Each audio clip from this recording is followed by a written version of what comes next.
Welcome to The Explainer. I am absolutely thrilled to have you here today because we're about to unpack three incredibly dense, twisted, and fascinating true crime cases. We'll be pulling back the curtain on three rural communities, showing how perfectly manicured lawns and quiet country roads can sometimes hide an incredible amount of darkness. So ask yourself, what really hides behind that perfect small town facade? We tend to think of rural communities as these idyllic, super safe havens, right? But as our source material proves, tight-knit towns can harbor secrets that rival literally any big city thriller. When everyone knows everybody else, justice gets incredibly fragile. The truth can easily just get completely buried under family names, local gossip, and hidden evidence. All right, here is our roadmap for today. We'll start with secrets in small towns, dive into the Height family murders, investigate the death of Stephen Smith, decode the Circleville letters, and finally wrap it all up with justice solved and unsolved. Section 1. The Height family murders, a deadly betrayal. Let's head to August 2008 in Effingham County, Georgia. It's about an hour north of Savannah. The Heights were this wealthy, prominent, totally picture-perfect family. The patriarch, Philip, was a highly successful real estate developer. But looking at the timeline, things escalated to tragedy fast. It all started with a massive family scandal. Carrie's wife, Robin, actually admitted to having an intense affair with Carrie's own brother, Craig. Just wild, right? Well, the tension hit a boiling point the weekend before the murders, when Philip literally hired a helicopter to fly low over Craig's hunting cabin just to track the lovers. Following a really bitter argument that Sunday night, Carrie left Robin to go stay at his parents' house. Just hours later, at 3 a.m. on Monday, a shooter methodically walked through that house with a 12-gauge shotgun. They left Philip and Carrie dead and his wife Linda severely wounded. Now, what's truly baffling here is the conflicting evidence. At first glance, it looked exactly like a burglary. We're talking smashed glass, cut phone lines, the whole shebang. But look at the actual reality here. Money was left out in the open, nothing of value was actually stolen, and the house was drenched in gasoline. So investigators quickly zeroed in on the brother, Craig.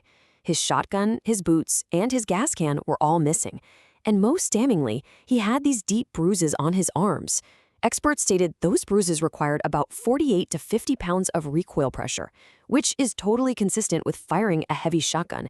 But get this, would you believe Craig's alibi?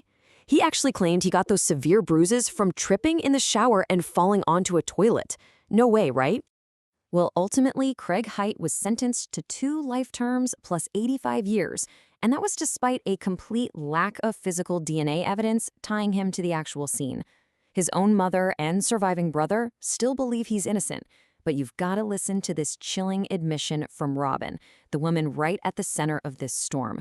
She testified against Craig, which pretty much secured his conviction, but a lot of folks in Effingham County still seriously question her true involvement, especially noting that she stood to gain from Carrie's massive life insurance policy. Section 2. The Death of Stephen Smith. Shadows of Power. We're shifting gears now to Hampton County, South Carolina. This is a place completely overshadowed by a powerful legal dynasty that basically ran the county for a century, the Murdaugh family. And it's here we open up the mystery box of Stephen Smith's death. Back in July 2015, this 19-year-old nursing student was found dead in the middle of a rural road. But the crime scene details simply didn't add up to your standard hit and run. I mean, his body looked staged, his loosely tied shoes were somehow still on his feet, and his phone and keys were totally unharmed in his pocket. Strangely enough, his car was found 3 miles away with the gas cap just hanging open. Almost immediately, persistent town rumors suggested involvement by Buster Murdaugh, though, to be completely clear, Buster has unequivocally denied this. Out into the chaos, local sheriff's departments completely avoided the case and just punted it over to the highway patrol. So, let's look at the facts and neutrally contrast the highly suspicious original finding with some stunning modern developments. Back in 2015, a medical examiner ruled it a hit and run, and this was despite absolutely zero vehicle debris at the scene, like no glass, no plastic, nothing. But jump forward to 2023. During the massive investigation into the Murdaugh family for other crimes, this cold case was split wide open. An independent autopsy revealed that Stephen suffered a massive skull fracture from a single blow. This basically ruled out a traditional head-on car strike and officially reclassified his death as a homicide. Now, that independent autopsy didn't just happen by magic. $130,000, that's a huge number, right? That represents the $130,000 in GoFundMe donations raised by the public to actually exhume Stephen's body. I think this perfectly demonstrates how community outrage, combined with a mother's relentless 8-year fight for answers, literally forced the justice system to look closer. They had to step up and fund private forensic experts when local authorities just failed to do so. To wrap up this file, it's really vital to see where things stand today. The South Carolina Law Enforcement Division, or SLED, is now officially treating this as a homicide. Crime scene experts who analyze the blood flow now theorize that Stephen was struck by a protruding object from a fast-moving vehicle. They're thinking something like an extended metal mirror from a work truck that deliberately crossed the center line to hit him. Grand juries are currently convening, but the true killer has yet to be named. Section 3. The Circleville Letters. Psychological Terror. Traveling over to Circleville, Ohio, we are entering a real-life Agatha Christie-style thriller. Let's walk through the terrifying escalation of this anonymous stalker. Starting way back in 1977, hundreds of letters flooded the town. They were exposing alleged affairs, embezzlements, domestic violence, you name it. They specifically targeted a bus driver named Mary Gillespie, claiming she was having an affair with the school superintendent. And the psychological terror just escalated from there.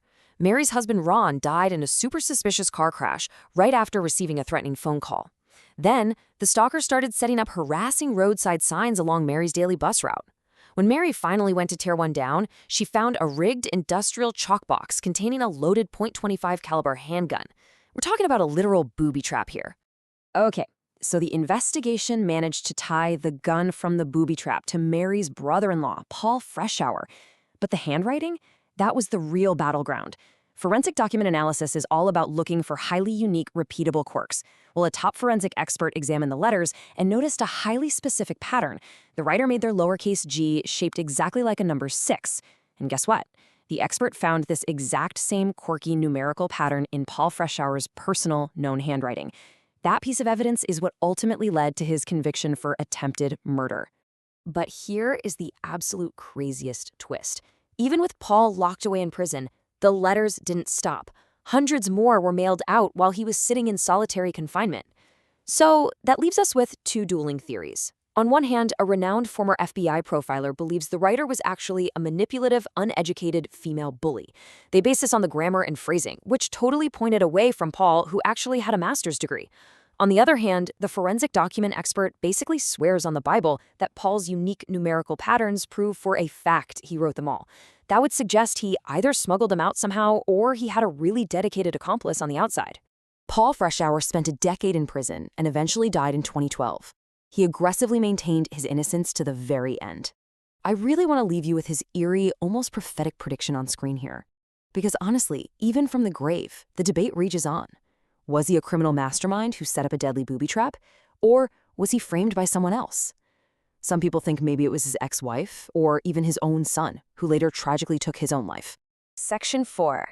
Justice Solved and Unsolved. From Georgia to South Carolina to Ohio, we've seen how rural crimes are massively complicated by tight familial bonds, jurisdictional chaos, and buried evidence. I want to end our explainer today with a final provocative thought. Think about it. In the Haight murders, we have a man sitting in prison with zero physical evidence. In the Stephen Smith case, we have a murder with absolutely no suspects named. And in Circleville, a convicted man whose alleged crimes just kept continuing while he was locked in solitary confinement. So I have to ask, are the right people behind bars, or are some small-town secrets just destined to stay buried forever? Thank you so much for focusing in with me today.